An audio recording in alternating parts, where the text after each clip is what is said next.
Hello everyone and welcome to the SRCL powered by the Simracing Centre here for round 11 here. And the title could be decided today as we race around the Lusail International Circuit.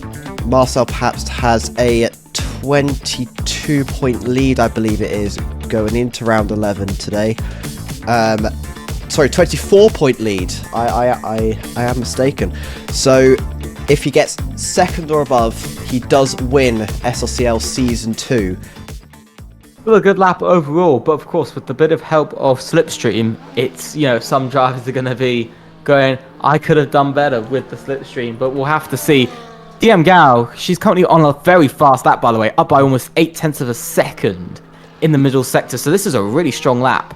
Yeah, from the Aston Martin. Yeah, we could be looking at about 5th place here, but it's going to be 7th there, with almost 9/10 off the off her original time.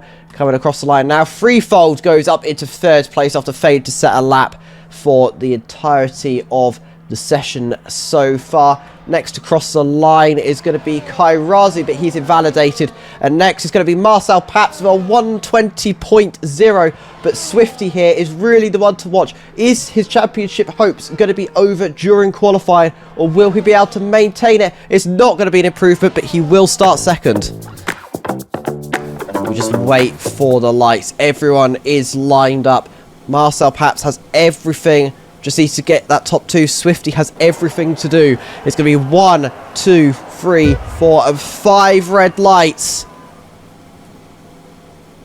They were held for a while, but they're finally away as we now see Marcel Paps gets a good start, but Swifty gets an even better start. He's potentially going to have this inside line going into turn 1. Is he going to risk it all on lap 1, turn 1? Yes, he is. He's got the inside line. Marcel Paps tries to push him further towards the inside, but now he's got to deal with the outside for turn 2. And Swifty now gets the inside once again, turn 3. Marcel Paps defending this hard, but Swifty is the one currently ahead in the lead of the Grand Prix. So we head down into turn 4 and 5. Swifty gets that move completed. He's in the lead after lap 1. That was a move that he needed to make there and then. And that's exactly what Marcel did not want. Yeah, as long as he doesn't, but of course, there's a long way to go. There's still 22 more laps of this race before we can go that he's not going to make any mistakes. As I see you, his day's gone from great to miserable, hasn't it? Really the most miserable of days a driver can have. But as I was saying, Marcel, really the main thing here for him is just don't make any mistakes. Sorry there, that McLaren there went for it a little bit in a place we probably should. I think that was LWFW and not Richard Sprogis, but got caught a little bit off guard, lost a little bit of the balance on the car, and lost some time. So that's going to be the 2 McLarens there, 6th and 7th, chasing down this 4th place that is leading this pack. Sorry to have interrupted you there. Around 11 here, around Qatar. But the 2 McLarens, they're fighting for it. They're all over the road. LWFW switches back after Richard Sprogis goes for a hard defensive move, but flipping it here. He's got to be really careful what he does. He's got 2 angry McLarens behind him. Both want his position and both want each other's position. Will Witchell, can we just talk about this man? Oh, down the inside into turn 16. That is a brave move. He loses the rear end. That's called a Red Bull off guard as well. It's going to give LWFW a little bit of a run. He's going to have some extra speed. He's going to be potentially 3 wide into turn 1. Will Witchell now about to lose 2 positions down the main straight as they head into turn 1. There's wheel banging there between Will Witchell and LWFW. The Red Bull and the McLaren fighting. We've seen this before in real life as well. But there we go. The move is confirmed. That's going to be 3rd and 4th now for the McLarens. They're making their way up together. They use each other's slipstream to their advantage. But Will Witchell's coming back down the inside. Is it going to be enough? I don't think it is. They continue side by side. It's a very dangerous part of the circuit to be trying to make an overtake on. So they head into turn 6 now. And LWFW is able to put in a defensive masterclass, but Will Witchell is going to get a better exit for the Red Bull driver. Will he be able to stick it round the outside now of turn 6? I don't know if he is. They've locked wheels. Is it going to be a good exit now for the Red Bull? I don't know if it is. There's still wheel banging. It gets pushed off the tractors, Will Witchell from LWFW. He's going to have to remain in 5th now, find another way around. What is happening to Will Witchell? I think it's the tyres. Oh, 3 wide contact. What is going on? We're lucky to have not had anyone retire during that incident. I think someone ghosted it just the right time. That it stopped any major incident. It's going to be 3 wide now. Will Winchell is losing more positions. He's pushed all the way off the track, flipping it up into 4th place, managed to get ahead of LWFW.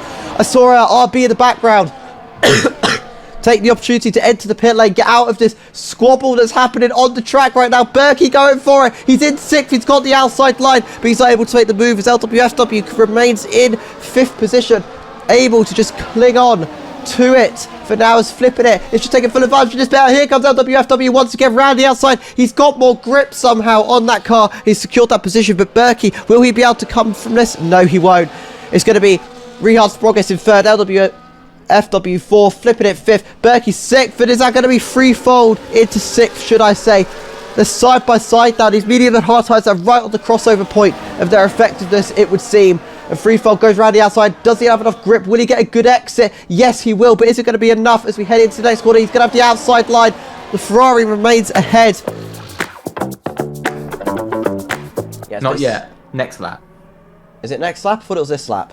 I don't know, but they're going 3 wide into turn 1. Berkey goes for the inside, but gets covered off by Molina. But it's going to be FW, round the outside, switches back for the inside. Can't quite get it, loses a lot of time. It's going to be a bad exit potentially for the McLaren.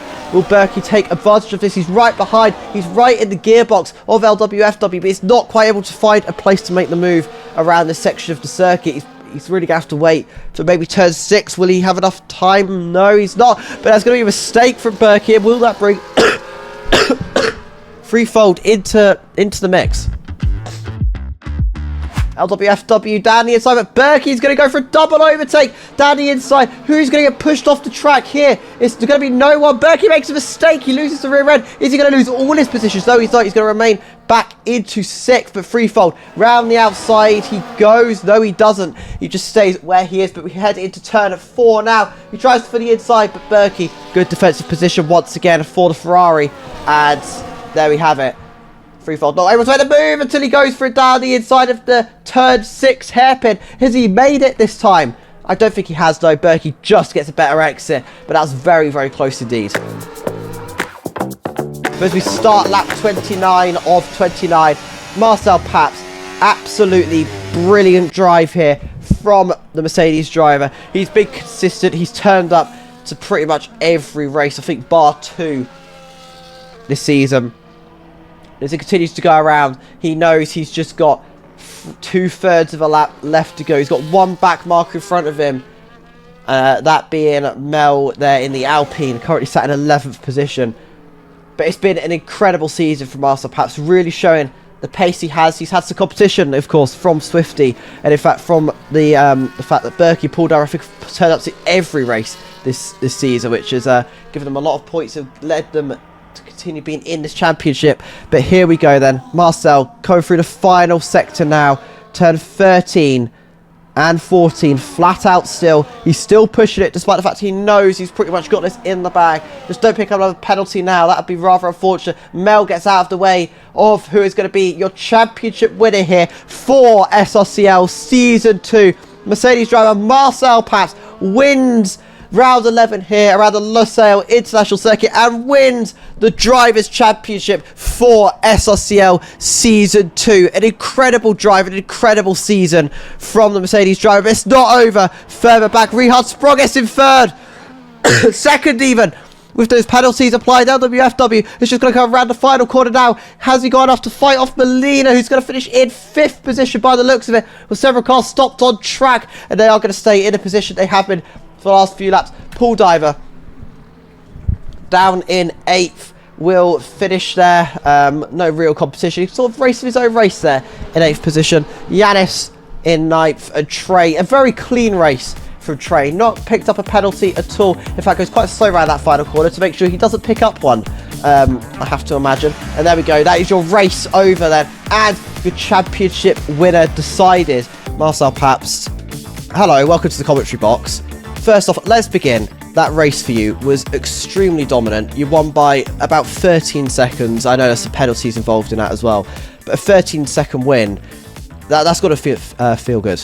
It felt amazing. It wasn't the best because I got slipstream in Sector 3, but the race was just waiting until I get clear P1, got the pace, got away and checked out. moving on from winning the race, if everyone has done their maths correctly, you have just won Season 2 of the SRCL. How was the season for you? Of course, it's been incredibly consistent with podiums all season. I didn't attend some races because of private problems, but especially every race I attended, I won it. If we had said to you at the start of the season, you'd be winning the title here, would you sort of expect it? Like, I expected some stronger people, like Ryan Grob or Richard, for example, like those drivers. But in the end, I was pretty dominant for most of the races. Yeah, I hope for Season 3 I get some drivers at my level to compete at the front and have some fun. Are you going to come back and defend your title for Season 3? I mean, that's the biggest target for the title defender, right? Well, yes, it would be indeed. Well, Marcel, we do still have one more round left to go, but especially for Season 3, we hope to see you then.